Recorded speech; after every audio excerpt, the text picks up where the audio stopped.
Good afternoon, everyone. Thank you all for being here. And thank you especially to the organizers for putting together this event and bringing everyone together.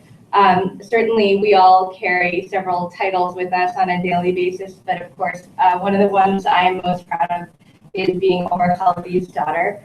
And certainly I am him in many different contexts, but one of the most important ones was our intellectual relationship and our love of and history and really caring for the lands that we were born in. So that's the cause for Indian Muslims was certainly a big part of his interest and really the passion which drove him to academia and pursuing these issues on a daily basis. One of his rules of thumb is to keep things short so we can get on to the main event. So in that spirit, I will hand it over and thank you to the organizers.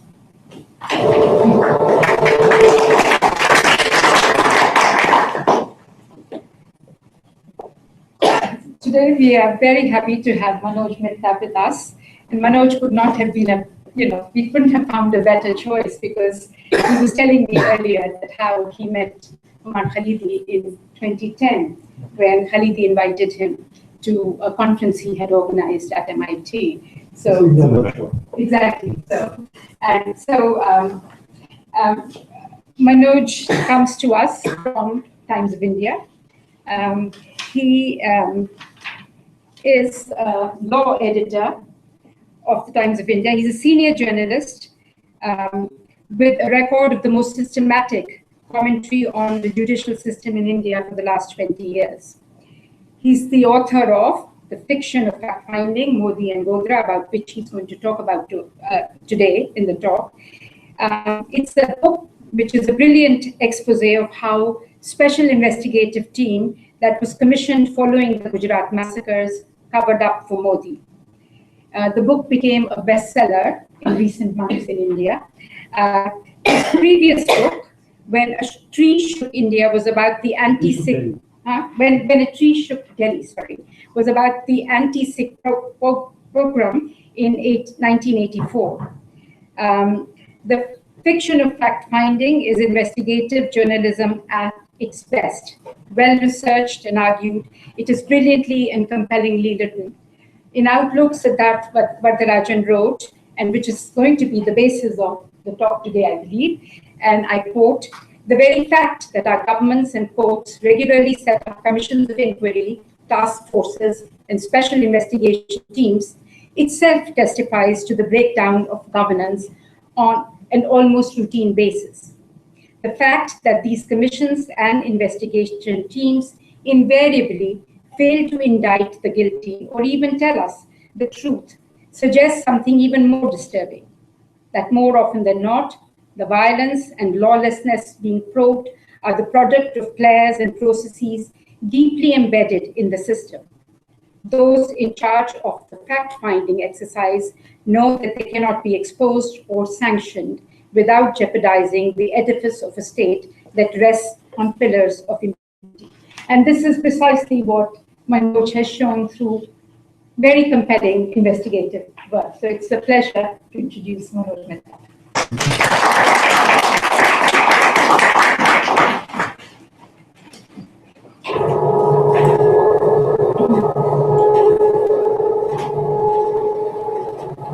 Is it here? It's up to you.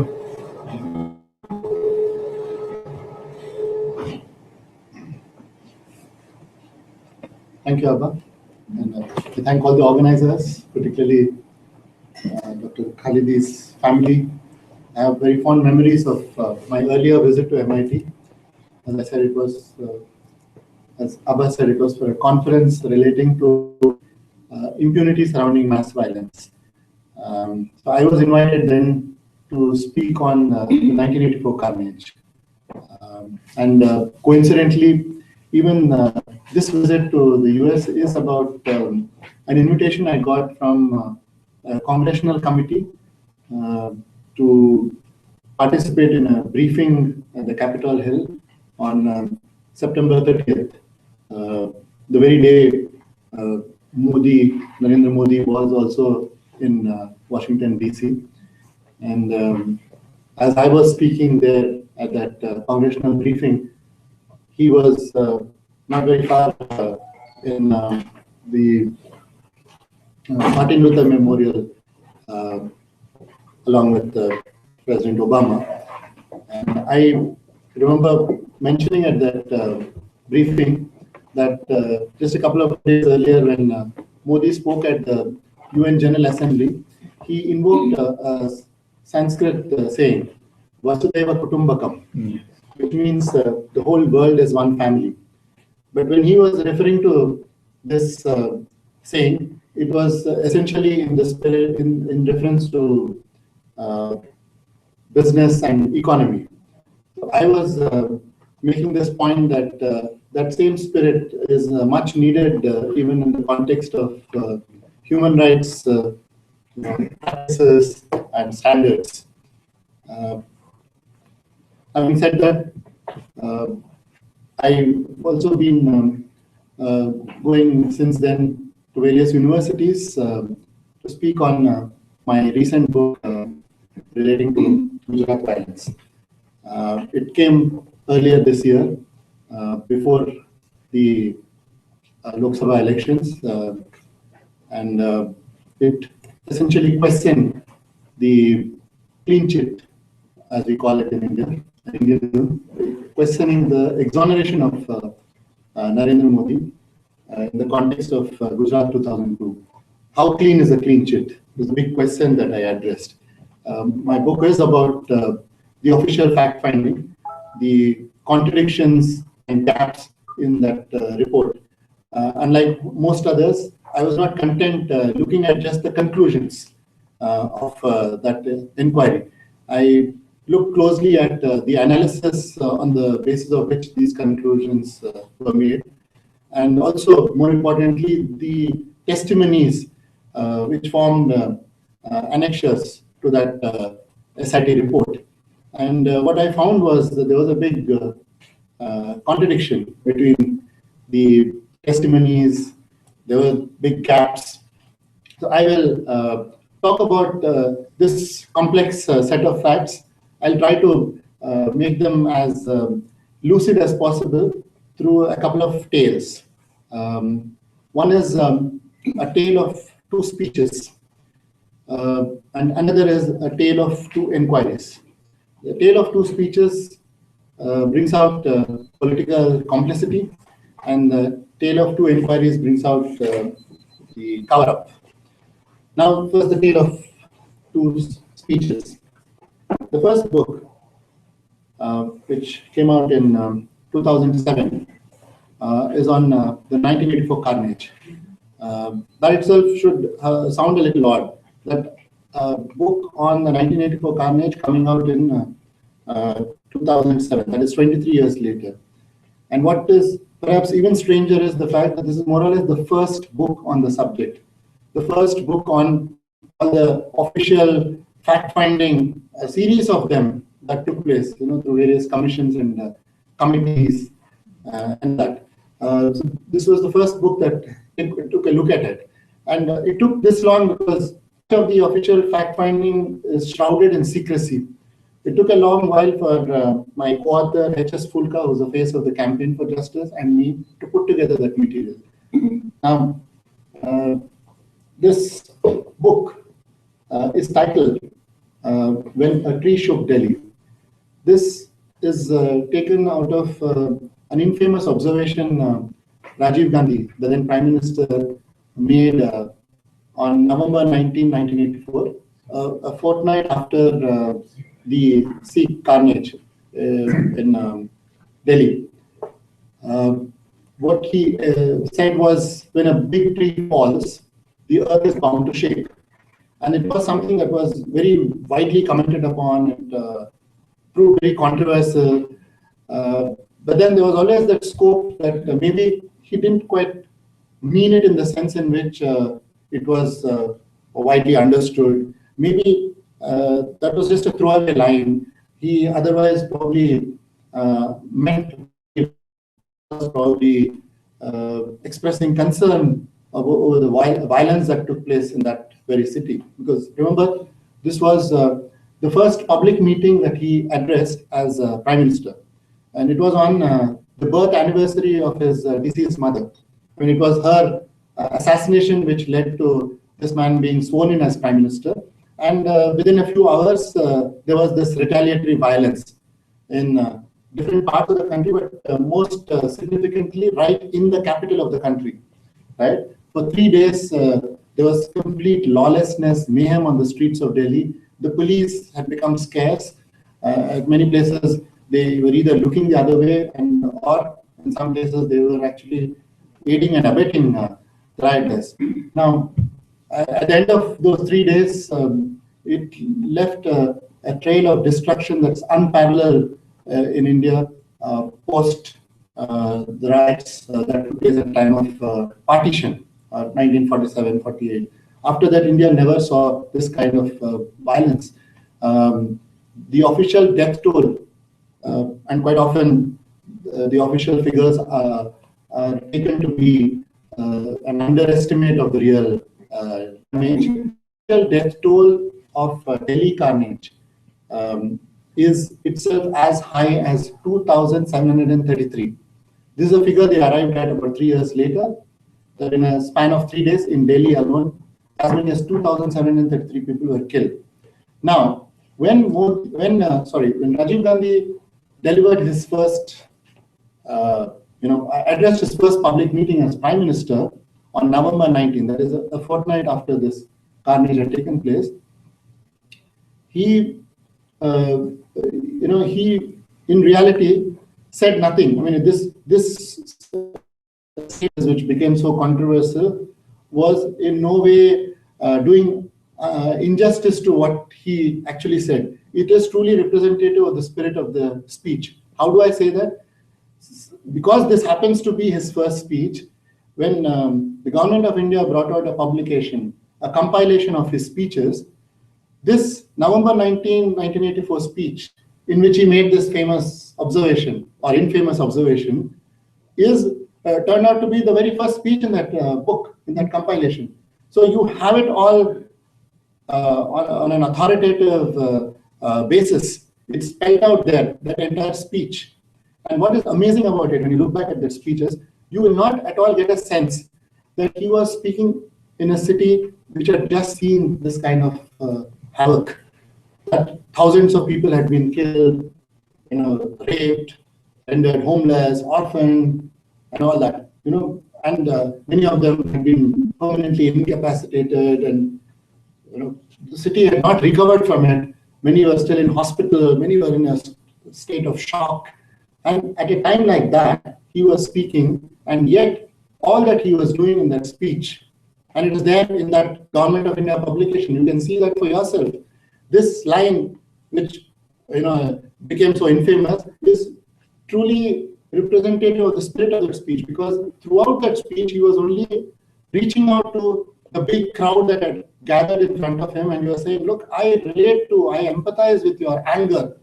The word he uses is krodh, intense anger, and I commend you for having got over your anger and restored order in a matter of 3 days, and showing to the world what a mature democracy we are. So now this utter lack of remorse, this reluctance to express any concern for the people, the community that had been targeted and suffered so badly, set the tone for the election campaign that followed immediately thereafter. Barely a month later, India had its national elections, and this was a precursor to a campaign during which he whipped up over and over again this anti-Sikh frenzy, and talked a great deal, positioned himself as the sole guarantor of territorial integrity of India, and so on and so forth. And that led to the biggest ever mandate in the history of Indian democracy. No government before or after received over 400 seats, won over 400 seats in a house of 543 seats. So now this only emboldened him further when the new Lok Sabha was constituted in January 1985 and Parliament met for the first time. There was a resolution that was passed condoling Indira Gandhi's assassination. Absolutely called for, no quarrel with that. But there was no reference whatsoever in that resolution to the thousands who had been killed to avenge her assassination. There was no, again, word of concern about them. And the fact that the attitude displayed by the head of the executive was sort of something that was picked up by the legislature. That the legislature was playing along with the executive game in this was evident from the fact that around the same time, Indian Parliament passed a resolution expressing concern or condoling the deaths of people in Bhopal. The Bhopal gas tragedy took place barely a month after this Delhi carnage. That was in early November, and this was in early December. So in January 1985, Parliament expressed concern over the death of people in Bhopal as well. So the victims of the 1984 Delhi carnage, the anti-Sikh carnage, were deliberately from any kind of remorse or condemnation. Now, this was something that began with this speech of Rajiv Gandhi at Boat Club, right? Now, the other speech which I wanted to compare it with is on is something that was delivered by Narendra Modi on February 28, 2002. And in a sense, this speech was even more dangerous because unlike the 1984 speech, this speech was delivered in the early stages of the 2002 carnage. February 28 was a day after the Godhra attack took place. This was something that followed a clash between two groups, Hindus and Muslims, at a railway station in Godhra.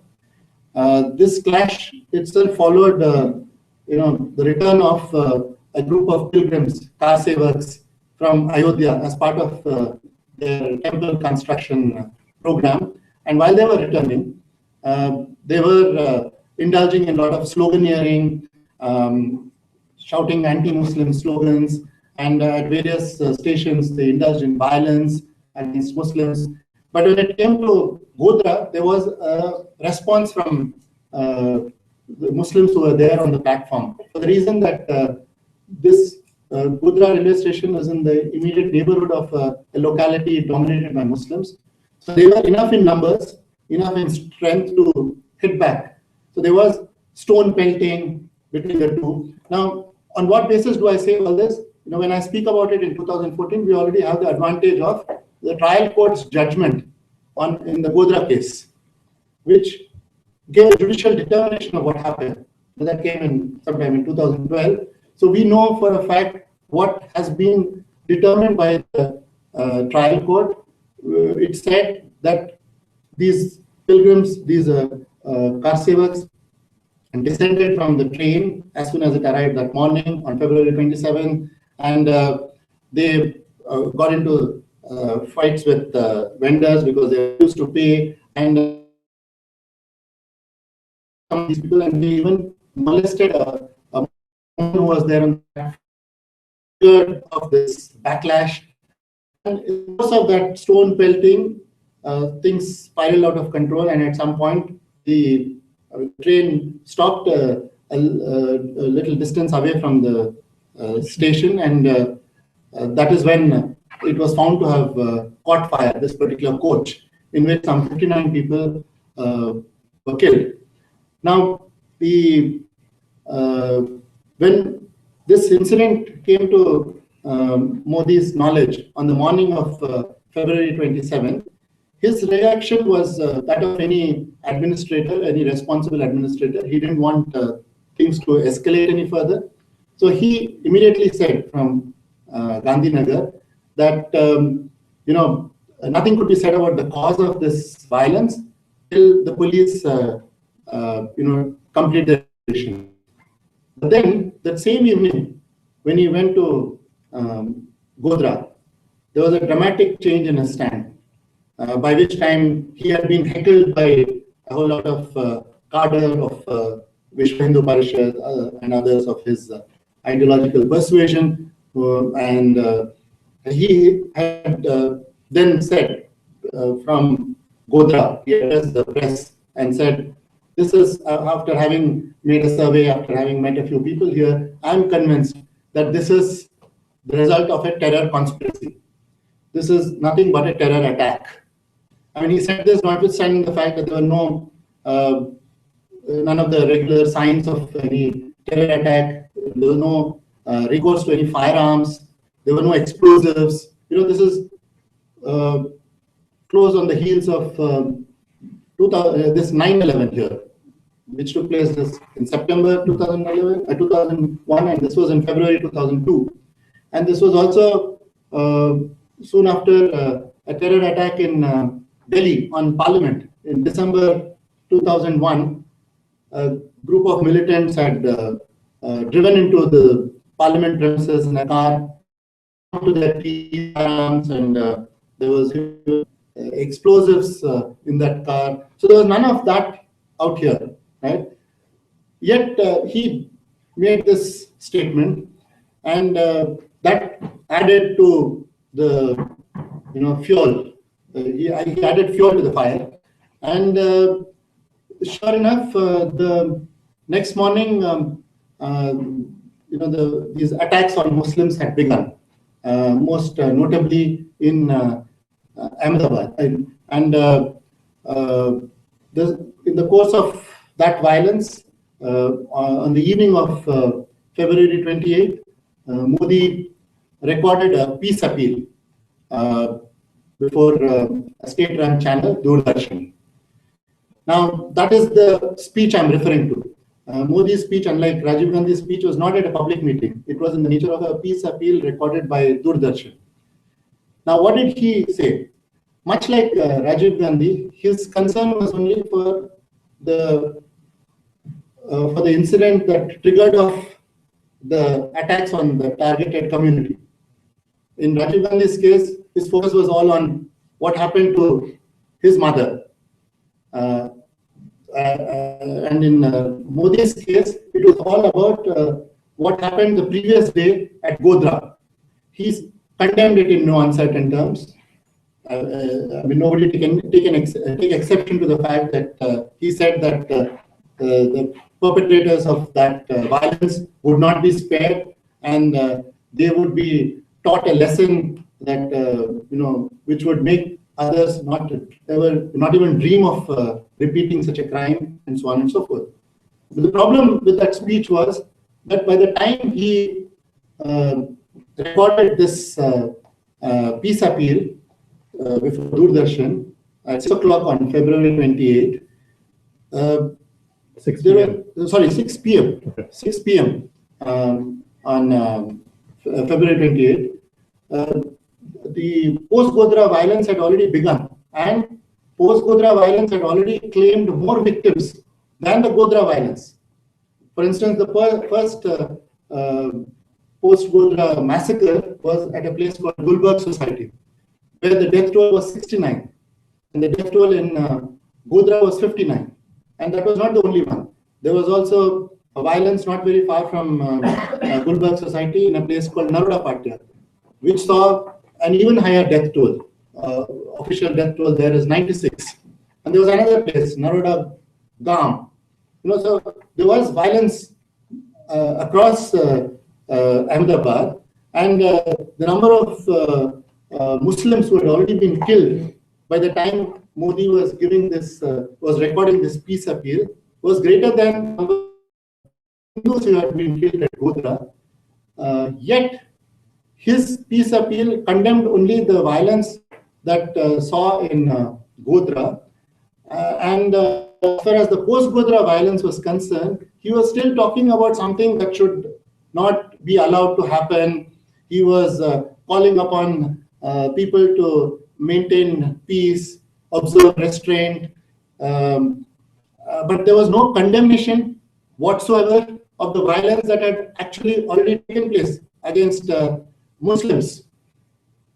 This blatantly discriminatory attitude he displayed at an early stage of the 2002 carnage.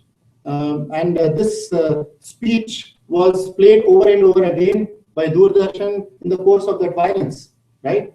But there was something very strange about that speech, because it does not take cognizance of the violence against Muslims that had already taken place, and it does not condemn them. It's only mildly chiding Hindus and telling them to observe restraint, but there was no such condemnation.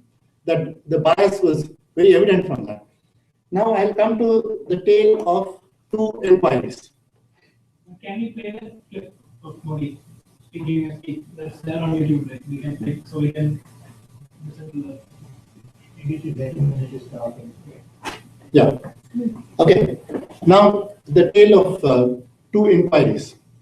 Now, as I said, now going back to 1984, as I said, Rajiv Gandhi was somebody who reaped an electoral harvest on the basis of that carnage, and during the campaign and after the election, after receiving that big mandate, he was further emboldened to be very dismissive about any demands for inquiry. Every time any such demand was made, Rajiv Gandhi would say, no, it's going to only reopen old wounds, it's only going to inflame passions, it will be counterproductive, so let's move on. And strangely, at that time, the dominant mood in the media was also so much in favor of whatever he was saying, that whole spirit of let's move on. The media was literally eating out of his hands, and the mandate made them all the more convinced that whatever he was saying then was all right. And there was so little concern displayed by the media. Just as that speech I was referring to doesn't give you a sense that something so huge, a tragedy of this magnitude had taken place in that very city. Similarly, when you look at the media reports, you don't get that sense, right? It was only much later, about 6 months after the carnage was over, due to administrative exigencies, that Rajiv finally yielded to the demand for an inquiry. And that exigency was that the state of Punjab had been in insurgency insurgency hit for a long time, and as Prime Minister, he had to address this problem, and he couldn't have done so without entering into talks with Akali Dal, the party that ostensibly represented the interests of Sikhs. And the leadership of Akali Dal was then essentially in jail following that Operation Blue Star in June 1984. And the then leader of Akali Dal, the foremost leader, was Sant Longobal. Now he flatly refused to enter into any talks with anybody from the Rajiv Gandhi regime unless they, as an expression of goodwill, agreed to holding an inquiry into the November 84 carnage. And it was in such circumstances that the government appointed an inquiry which was headed by the sitting Supreme Court Judge Ranganath Mishra. And just as the legislature caved into pressure from the executive and did not bother to pass any resolution regarding the victims of 1984 carnage, here we see an instance of a member of the judiciary not acting as a safeguard on excesses committed by the executive.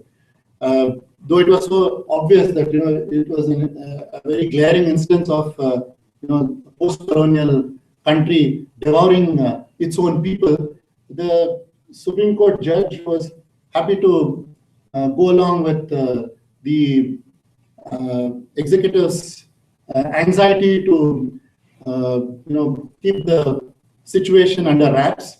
How do I say that? From the very beginning, in a departure from the norm of any credible inquiry, Ranganath Mishra held all the proceedings in camera. What it meant was that everything was shrouded in secrecy. No member of the media was allowed to attend the proceedings when victims and witnesses were recording their testimonies, or when they were being examined or cross-examined. And what was worse was when a few state actors, such as the Lieutenant Governor of Delhi or the Police Commissioner of Delhi or the General Officer Commanding of the Army who was involved in the operations then, when they were being examined, when they were giving their testimonies, even the counsel representing victims, they were represented by a committee called Citizens Justice Committee, which was headed by no less than a former Chief Justice of India, S.M. Sikri, and it included prominent human rights activists like Justice V.M. Tarpande or Soli Sorabji and all that.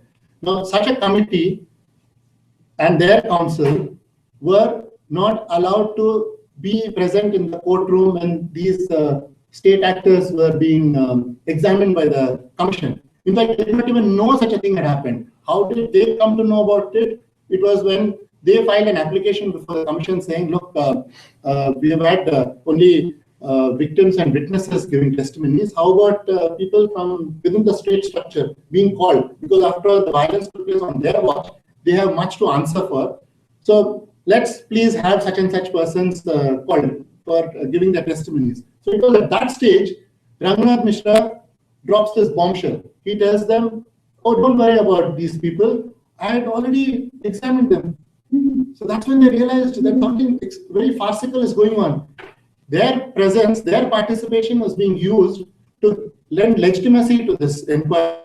But he had no intention. It was clear from that one gesture, among others, that he was not going to be bringing out the truth. He was there just to whitewash whatever had happened. So that is when they walked out of that inquiry and issued a statement condemning the conduct of the Mishra Commission. And that was a big deal for these people because they were all part of the legal establishment, former Chief Justice of India. And they said that it was bad enough to be holding inquiries in camera. And what Ranganath Mishra came up with was in camera, within in camera. When it came to state actors, it was in camera, within in camera, because even the counsel representing victims were not allowed to be present, let alone the media or members of the general public, right? And it was no surprise that when such an inquiry concluded, the outcome was nothing but a whitewash of the role of the ruling party, Congress party, and the government, the Rajiv Gandhi regime. And when this report was tabled in Parliament in February 1987, the government gave an action taken report. And what would normally have happened then was a debate that would have taken place. When, after all, it's an inquiry conducted under the statute, and the report with its findings has been tabled in Parliament. So what should logically follow, and what does normally follow, even in Indian Parliament, is a discussion, right? But in this instance, no discussion was allowed. The brute majority that Rajiv Gandhi had, he used it to gag the opposition, and there was further evidence of subversion of state authorities. The presiding officers of the two houses declined to allow any discussion on this subject, right? And it was only much later, in 2005, that Indian Parliament held a discussion on 1984 carnage. That is 21 years later. So if we came up with a book after 23 years, this is part of the reason. I mean, this is how systems work in India. This is how the inquiry took all sorts of twists and turns. There was in fact a fresh inquiry that was ordered in the year 2000 by the Vajpayee government.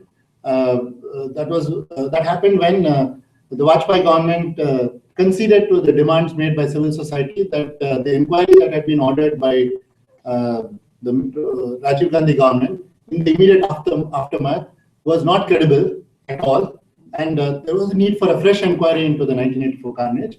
And in the year 2000, that is a good 16 years after the carnage, a fresh inquiry was ordered, and this time it was headed by another Supreme Court judge. In fact, he was retired by then, Justice G.T. Nanavati.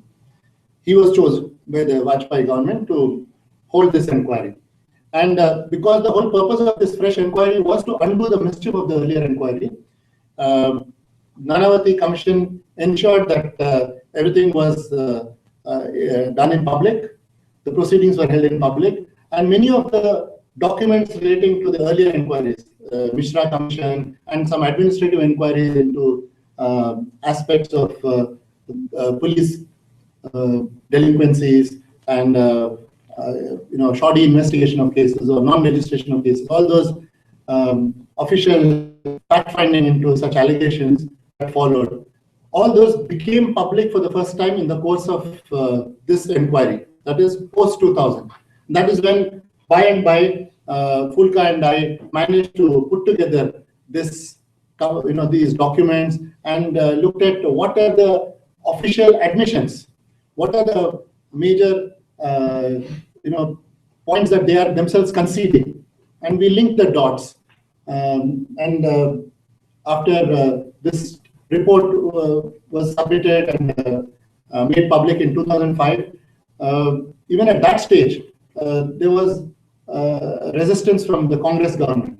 By the time Nanavati gave his report in 2005, Vajpayee government had gone in 2004, and Congress was back in power. But unlike in 1984, this time the Congress did not have a majority of its own. It was leading a coalition government, and when they gave an report rejecting the findings of the Nanavati Commission. Nanavati Commission did not go all the way in indicting people. It did not indict, for instance, Rajiv Gandhi and so on, but it was closer to the truth in the sense that he the indictments went up to, say, Minister of the Manmohan Singh government, that is Jagdish Tytler, who was then the Minister for Overseas Indians.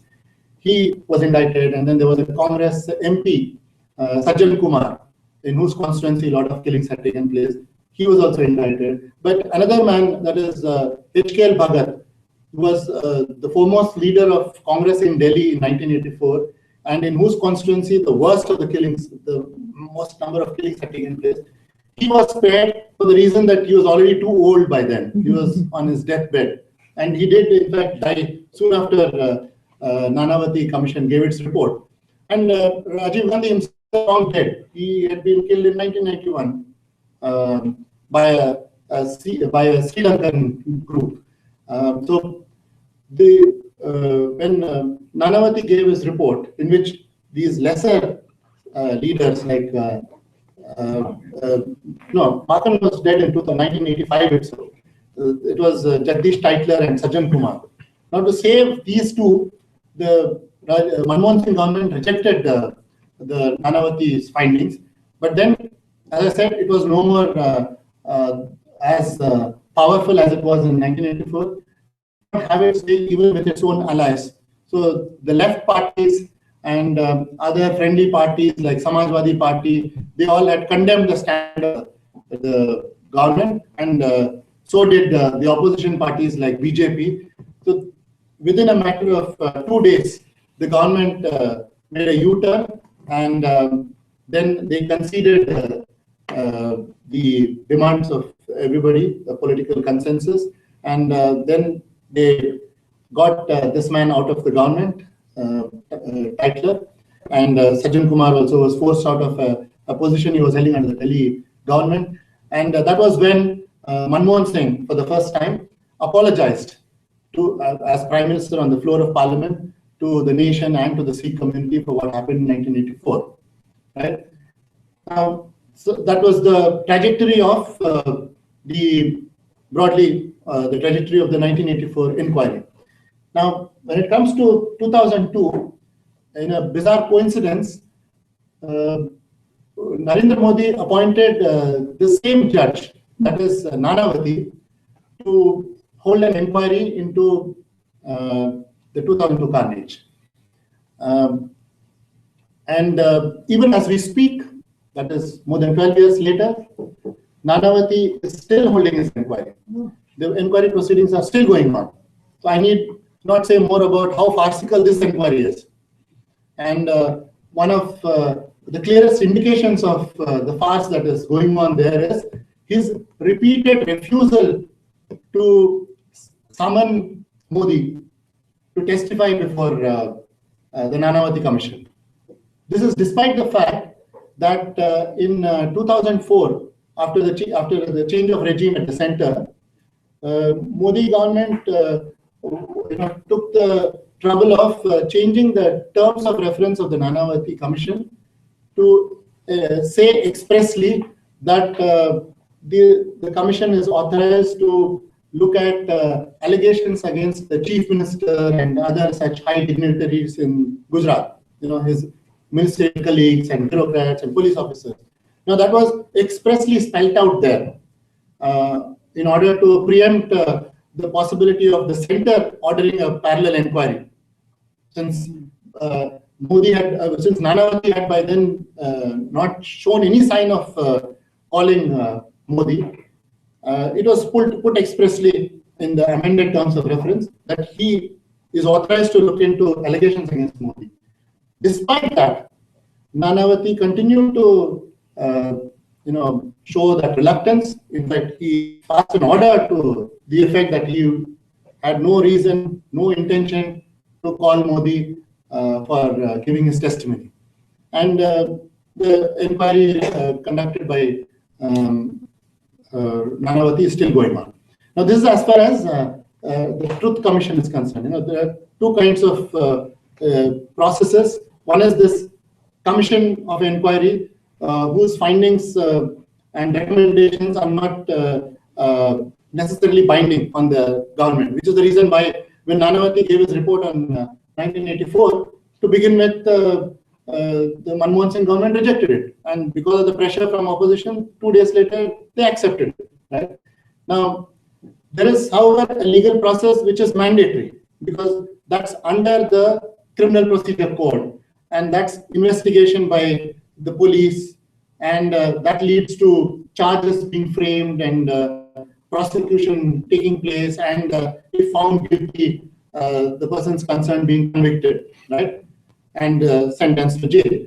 Now, this process has proceeded far better in the case of 2002 than in the case of 1984. How do I say that? In the 1984, even after these 30 years, the number of convictions have been no more than 30. In 30 years, the number of convictions have been no more than 30 in about a dozen cases. It's as little as that, right? But in the case of 2002, it's estimated to be more than 200. And this is despite the fact that, as in the case of 1984, in 2002 as well, the initial years, all we saw was a succession of acquittals. Case after case was leading to acquittals of people accused of indulging in violence in the 2002 carnage. What changed the tide was this high-profile case called Best Bakery. And that was something which prompted National Human Rights Commission to petition before the Supreme Court to intervene, because Human Rights Commission had already shortlisted this as one of the cases that required to be probed by a central agency. And when Biss Bakery, which happened to be part of that shortlist, resulted in acquittals, NHRC said to the Supreme Court that it needs to take over this case. But Supreme Court did not immediately grant the request made by the NHRC. It said, okay, we've seen that in a lot of cases there has only been acquittals, but let's wait for, since we are now looking into this matter, let's wait for the Gujarat High Court to deal with the appeal, and maybe it would take corrective action, and we would have to do nothing at our level. But as it happened, Gujarat High Court also upheld the acquittals in the Biss Bakery case. And it was at that stage that in the year 2004, just before the national elections, Lok Sabha elections, a bench headed by Justice Pasayat came up with this historic ruling, which was a bit of a slap on the face of the Modi regime, because it amounted to an expression of no confidence in not just the executive, but the judiciary as well, when it said that now we will hold a fresh trial. The trial had already taken place in Delhi, in Gujarat, but it said we would have a fresh trial in Bombay, because the environment, that what was tacitly admitted by the Supreme Court. In fact, it said, that was when it used this famous expression that the rulers in Delhi, in Gujarat, behaved as Neros when Gujarat was burning. Right? So the bench of the Supreme Court ordered a fresh trial in Bombay, and that trial led to convictions. And there was another case of gang rape and multiple murders, in which again the Supreme Court intervened, because in this case the Gujarat police did not even go to the stage of trial. They closed that case on their own. So the CBI was directed to take over that case. So this was even a step further than what they did in Biss Bakery. In the Biss Bakery case, it was only a fresh trial. In the case of Bilkis Banu, what the Supreme Court did was it ordered a fresh investigation by a central agency, CBI, after the Gujarat police had already closed the case, as they did in so many other cases. In this case, the Supreme Court said there will be a fresh investigation by the CBI and a fresh trial, and a trial, of course, but this time the trial will not be in Gujarat, but again, as in the Biss Bakery case, it will be in Bombay. And that led to, in the year 2008, convictions in that case. And that was then expected to set the template for other egregious cases which had been stayed by the Supreme Court by then. For some years, there was no trial taking place in cases relating to, say, Godhra or Gulberg Society or Naroda Patya. All these, there was already some 9 cases which the Supreme Court had stayed in order to refer them to an agency other than Gujarat Police, because Supreme Court had clearly lost faith in the systems in Gujarat. Now, since Bilkis Banu case had led to these convictions, there was a Supreme Court considering Bilkis Banu case as the template they would adopt, because soon after the Bilkis Banu judgment came, Supreme Court issued a notice to the center, the Manmohan Singh government, asking if they would have any objection to CBI being referred these cases, these 9 cases which had been stayed, these 9 big cases of Gujarat 2002. And sure enough, the Manmohan Singh government gave its go ahead. It said fine. But for reasons that the court did not explain, a month later, the Supreme Court decided to refer these 9 to a special investigation team which it had set up. An SIT which was a mix of serving Gujarat police officers and some retired officers from outside. And it was in fact headed by a former retired chief of the CBI.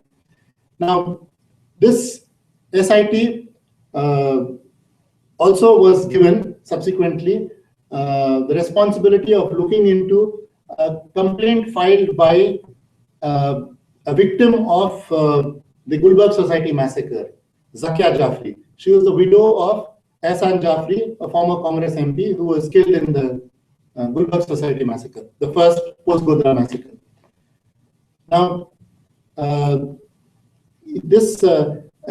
while probing this SIT, probing this Zakia Jafri's complaint, the SIT for the first time ever interrogated Modi in the year 2010.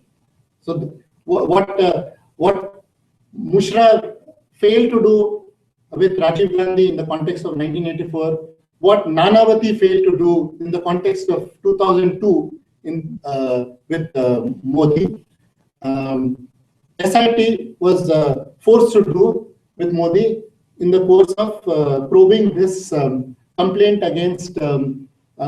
filed by Zakia Jafri against Modi and 60 others from his regime. The complaint was about looking at the role of all these officials, people who are in positions of power, whether they were involved in a larger conspiracy leading to this statewide killings. Now, there's one very simple, basic question that was put to Modi in the course of that interrogation, which is indicative, a question which is indicative of the farcical nature of what was happening. Because on the face of it, he was subjected to interrogation for about 8-9 hours, and he was put some 70 questions. But they were all just an example of somebody trying to cover the ground, trying to put on record that all these issues had been addressed. But when the person who's being exonerated, who's being investigated, was giving evasive replies or giving contradictory replies, there was no follow-up questions that were put to him. There was no attempt made by the investigator to pin him down, to sort of cross-examine him. Now, here is one very glaring instance. This simple question, which is so evocative, so indicative of this farce that I'm talking about, was about the Gulbarg Society massacre, the first post-Godhra massacre, and Naroda Patya. The question was, when did you, that is Modi, when did you come to know about these two massacres? Remember, these two massacres took place on the first day of the post-Godhra violence, that is on February 28, 2002. So Modi said, strangely and very significantly, that he did not know about these killings till a meeting that was held in his house on the evening of February 28, 2002, in his official residence in Gandhinagar, right? And elsewhere in that report, the SIT said this meeting took place at 8:30 in the night. Now, the same SIT report also gives you a very graphic account of what happened at Gulbarg Society. It gives you a graphic account of what Modi was doing on February 28, 2002, because it was anyway going to give, in the course of that report, it gave him an exoneration. It said he did everything that any administrator could have done.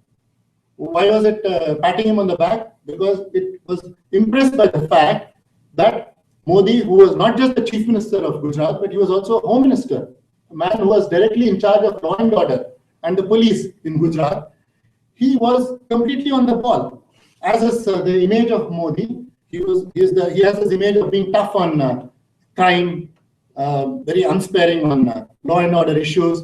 So he was tracking the violence as it was unfolding on a real-time basis. He did anticipate that there would be attacks on Muslims. So he held a series of meetings with senior police officers and senior officials of the Home Department. And that is what the SIT report says to his credit. And that was the basis of his exoneration, part of the basis of his exoneration, right? But then when this question was put to him during the 2002 interrogation, there was no attempt whatsoever on the part of the investigating officer to ask him how he could possibly have been unaware of the two big massacres, Gulbarga Society massacre and Naroda Patia massacres, which took place that very day. How could he possibly have been unaware of these two massacres till 8:30 in the night, when, by his own admission, he had been engaged in a series of meetings with the senior police officers? He was very much alive to the dangers that the minority community faced as a result of the Godhra incident that took place the previous day. And he was giving orders on what needed to be done. So how could he have been unaware of the two biggest incidents, right? Now, the explanation for that could only be his inaction in the case of, say, Gulbarga Society massacre, because the same SIT report, this is what I meant by saying, when I was doing this book, I did not do any parallel investigation and go to the field and ask people, okay, what is it that you have to say about this matter? And I'm not saying, okay, this is what I gathered and this is what the official fact-finding is saying, but you take my word for it and disbelieve what the official fact-finding is saying. No, that was not my approach. My approach was to look at the official fact-finding report, but not limit myself to the conclusions, and instead look at the analysis preceding that conclusions, the analysis on which these conclusions was arrived at, the testimonies that were attached to this SIT report as annexures, right? One of the testimonies being none other than of Modi. And I could see that they were not adding up at all. Here is one glaring example. I mean, I can't give you more than one example in the course of a presentation like this, but this was representative of the farce, the what I call the fiction of fact-finding. I mean, this oxymoronic title is because of what was happening here. What SIT was doing despite the so-called Supreme Court monitoring. So what did it do? It it failed to ask him how, if you were monitoring this on a real-time basis, if you are getting all this feedback from senior police officers, why is it that you did not intervene in Gulbarga Society massacre? Because Gulbarga Society massacre took place at 3 o'clock. It started at 3 and it ended by 3:45. And before the killing started at 3, there was a prolonged siege. The SIT report itself says that the siege began early in the morning on February 28. The mob had collected, and with every passing hour, it increased in size and belligerence. And it was indulging in some arson, sloganeering, stone pelting, and so on and so forth. And the little police presence that was there, asked for reinforcements again and again. It gives a graphic, those messages are all there in the SIT report, which gives an account of how the situation was escalating in Gulbarga Society. On the basis of those police messages, you can see, and they're all duly recorded in the SIT report, and those are all being conveyed to senior police officers, and yet there was not proper response from the higher-ups. At one point, a senior police officer, Tandon, did go around noon to the Gulbarga Society area. He went there, opened fire and in the air, and soon after that, the mob had dispersed and he left that place. He said he had elsewhere to go. He felt that there was greater danger elsewhere. And after he left, the mob regrouped and continued with its siege and attack, right? And that is how at 3 o'clock, the massacre began, and by 3:45 it was over. And one of the meetings that Modi addressed in the course of that day was at a place called Circuit House Annexe, which was barely 3 kilometers from Gulbarga Society in Ahmedabad, right? And at that meeting, 4 to 4:30, he was being briefed by Home Department officials on the situation, reviewing the law and order situation. So by 3:45, this massacre, the first big massacre had happened. I mean, there were more massacres. It was no more about sporadic incidents of violence here and there, low intensity violence. The first big massacre had happened, so it is reasonable to assume that at the meeting that took place at 4 o'clock, 3 kilometers away, and 15 minutes after the last of the killings in Gulbarga society had taken place, and the police had already landed there. By 4 o'clock, the situation was brought under control at the Gulbarga society, because the same Tandon was back, the Joint Commissioner of Police, he was back, and his deputy Gondia was there. Police forces had come. People were being rescued from there. Zakia Jafri, for instance, was among the people who were taken away from Gulbarga society. So while all these operations were going on, from 4 to 4:30, he holds a meeting, a law and order review meeting with the Home Department. And from 4:30 to 5:45, how do I know these precise details? It is all there spelled out in the SIT report. Everything that I'm saying is directly from the SIT report. So from 5 to 5:45, it's just that they did not make these connections. So by the SIT's own account, from 5 to 5:45, Modi held a press conference at Circuit House NXC, in which the big announcement he made was the situation is going out of control, so I'm calling in the army. That was the head news, right? And after the press conference was over at 5:45, at 6 o'clock at that same Circuit NXC, he records that peace appeal before Doordarshan. I made a reference to that in my tale of two inquiries.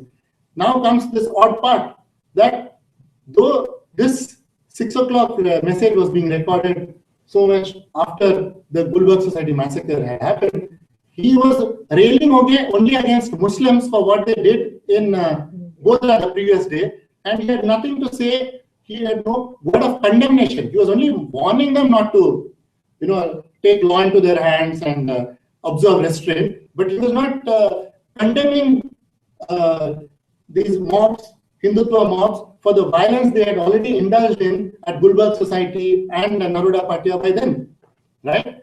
So this was why, when he was put this simple question, Modi gave an absolutely evasive answer. He had no explanation, no tenable explanation for his inaction in the context of Gulbarga society, for instance. He had no tenable explanation for being so blatantly discriminatory in his peace appeal before Doordarshan, where he's condemning only the Godhra incident and had no similar word of condemnation for the post-Godhra violence that had already taken place. So, because he was in no position to reconcile these two omissions of his with the image he was portraying of himself of having done everything that he could have done on February 28, 2002, the crucial day, the first day of the violence, he claimed ignorance, he feigned ignorance. And the SIT was so obliging that it did not make any attempt whatsoever to point out this contradiction. Were you on the ball and holding these inquiries, in which case you would have necessarily come to know about what was going on, quite apart from that issue of command responsibility and all that, which was not formally there in the law, but he would have, the responsibility would have traveled upwards because he was holding meetings, right?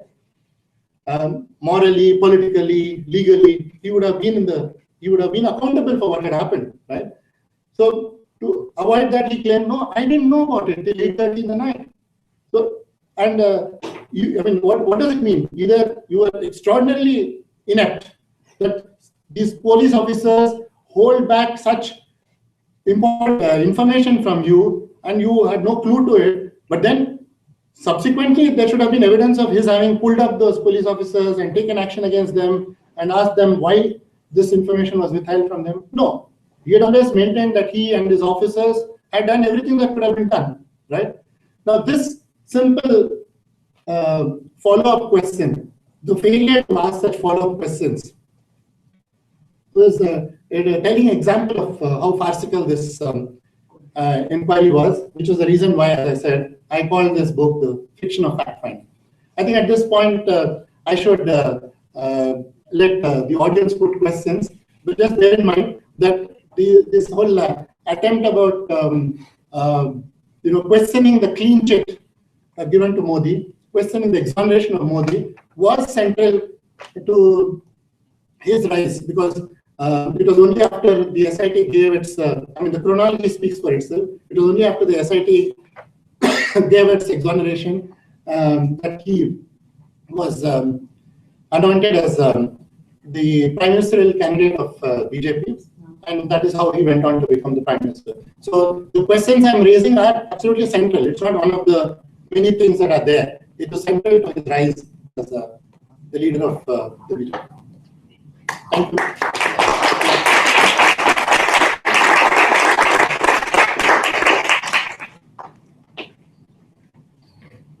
So thank you, everyone.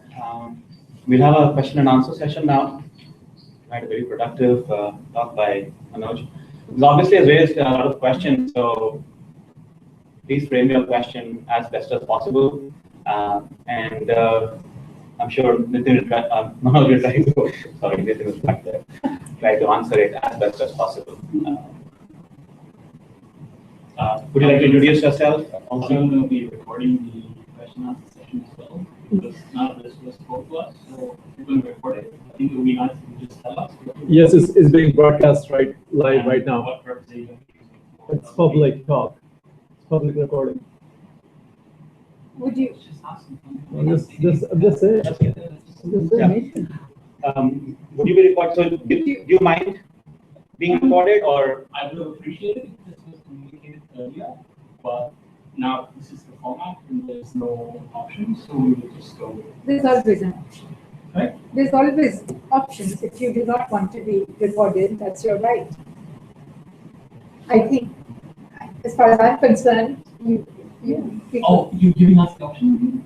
Should I stop the recording? yes, if you rather, then we would. Yeah. No, it's with permission. Yeah, Absolutely. it's only with permission. Yeah.